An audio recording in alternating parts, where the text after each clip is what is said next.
আমরা একটা জরুরি বিষয় আপনাদের মাধ্যমে কয়েকটি কথা বলতে চাই যে গণতন্ত্রে কণ্ঠরোধ শৃঙ্খলা রক্ষার নামে মৌলিক অধিকার কার্যত লঙ্ঘন করে গণতন্ত্রের কণ্ঠরোধ নতুন রাজ্য সরকার শুরু করে দিল। যে সার্কুলারটি নতুন রাজ্য সরকার দিয়েছেন সরকারি কর্মচারীদের জন্য, সরকারি কর্মীদের জন্য, সেই সার্কুলার এক কথায় কণ্ঠরোধ। আমরা নিশ্চয়ই শৃঙ্খলা রাখার চেষ্টা সমর্থন করি, আমরা নিশ্চয়ই সরকারি কর্মীদের যে বেসিক ডিসিপ্লিন থাকবে আমরা সমর্থন করি, কিন্তু আমাদের গণতান্ত্রিক পরিবেশে সরকারি কর্মী মানেই কণ্ঠরোধ হবে এবং সরকারি কর্মী মানেই তারা শুধু সরকারেরই কাজ করবে, তাদের নিজস্বতা হারিয়ে কোনো মূল্যায়ন, কোনো পর্যবেক্ষণ, ব্যক্তির কোনো মতামত প্রকাশ করতে পারবে না। এ ধরনের কোনো আইন কড়াভাবে প্রয়োগ করার ক্ষেত্রে আমরা মনে করি যে গণতান্ত্রিক কাঠামোয় গণতান্ত্রিক পরিবেশ থাকা উচিত। আপনারা জানেন এর আগে মমতা বন্দ্যোপাধ্যায় সরকার যখন ছিল, সরকারি কর্মীরা কি করেননি? প্রকাশ্য সমালোচনা, আন্দোলন, এক একজন সরকারি কর্মীর হাতে মমতা বন্দ্যোপাধ্যায়ের ছবি বিকৃত করে নানা ধরনের স্লোগান, রাজ্য সরকারের 14 গোষ্ঠী উদ্ধার করে যে যা পেরেছেন বলেছেন, যেখানে পেরেছেন ধর্ণা করেছেন, অমুকের বাড়ির সামনে দিয়ে অমুকের পাড়ার সামনে মিছিল করতে হবে করেছেন। কি বলবেন তারা এখন? কি বলবেন তারা? গণতন্ত্রের কণ্ঠরোধের বিরুদ্ধে এখন তারা সরব হবেন না? Complete prohibition. পশ্চিমবঙ্গ সরকার আইএএস, আইপিএস, ডব্লিউবিসিএস সহ সমস্ত রকম কর্মচারীদের জন্য জানিয়ে দিলেন। কি জানিয়ে দিলেন? সার্কুলারে এই মূল পয়েন্টগুলো জানিয়ে দিলেন। সরকারি অনুমতি ছাড়া সংবাদ মাধ্যমের সঙ্গে কার্যত কথা বলাতেই নিষেধাজ্ঞা, অনুমতি ছাড়া প্রবন্ধ লেখা, মিডিয়া বা রেডিও অনুষ্ঠানে অংশগ্রহণে নিষেধাজ্ঞা। অর্থাৎ ধর্ণা মঞ্চে বসে যারা বাইট দিতেন, বিপ্লবী সাজতেন, মমতা বন্দ্যোপাধ্যায় যদি কঠোরভাবে এই আইনটি প্রয়োগ করতেন কি হতো বুঝতে পারছেন? কতগুলো বিপ্লব ওখানেই শেষ হয়ে যেত। কিন্তু কত বিপ্লবীকে বিপ্লবটা করতে দিয়েছেন মমতা বন্দ্যোপাধ্যায় বলেই। রাজ্য সরকারের নীতির বিরুদ্ধে, রাজ্য সরকারের সিদ্ধান্তের বিরুদ্ধে রাজ্য সরকারের কাছে নানা দাবি করে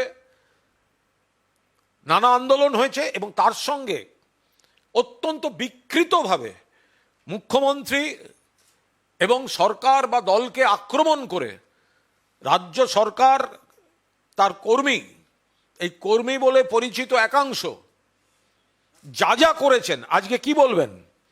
সরকারি তথ্য সরাসরি বা পরোক্ষভাবে দিতে পারবেন না। রাজ্য সরকার বা কেন্দ্রীয় সরকারের নীতির সমালোচনা করা যাবে না, নিষেধাজ্ঞা। আপনি রাজ্য সরকারের কর্মচারী, কিন্তু আপনি রাজ্য সরকারের নীতির সমালোচনা করতে পারবেন না। এগুলোই তো এতদিন হয়েছে।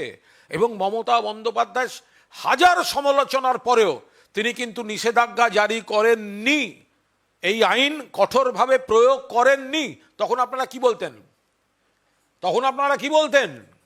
যদি মমতা ব্যানার্জি এই সার্কুলারটা দিত, যদি মমতা ব্যানার্জির সরকার এই সার্কুলার দিত, তখন আপনারা কি বলতেন? আজকে আপনারা নীরব কেন? যারা কাজ ফেলে ধর্নায় বসে থাকতেন, নীরব কেন? আপনাদের পরিষ্কারভাবে বলছে complete prohibition. Complete prohibition on members of the services in indulging any adverse criticism of any policy or decision of the central or the state government by any publication, interaction, utterance, publication, broadcast, contribution in any media. আপনি byte দিতে পারবেন না। এবার প্রকাশ্যে বলুন অবিলম্বে DA দিতে হবে, কেন মন্ত্রিসভার বৈঠকে এখনো ডিএ দেয়া হলো না বলুন। বকেয়া ডিএ নতুন সরকার এলেই মিটিয়ে দেবে, কেন দিল না বলুন। এখন এগুলো বলবেন না। সরকারি কর্মচারীদের সম্পূর্ণভাবে কণ্ঠরোধ করে দেওয়া হলো এই সার্কুলারের মাধ্যমে। প্রাক্তন মুখ্যমন্ত্রী মমতা বন্দ্যোপাধ্যায় কিন্তু এই আইন কড়া হাতে প্রয়োগ করেননি গণতন্ত্রের কথা ভেবে, সেই কারণে তিনি সমালোচিত হয়েছেন। এর সুযোগ নিয়ে ধর্ণা মঞ্চ থেকে কি কি ভাষায় আক্রমণ করা হয়নি, এই সরকারকে কি কি বলা হয়নি। আর আজকে কথা বলা নিষিদ্ধ, সমালোচনা নিষিদ্ধ, সরকারি নীতির প্রেক্ষিতে কিছু বলা নিষিদ্ধ। যদি খতিয়ে দেখতে হয় তাহলে আমাদের এটাও দেখতে হবে যে যদি এই নির্দেশিকা যেটা হয়েছে 139 CS 2026, এটা যদি ওনারা যেভাবে দিলেন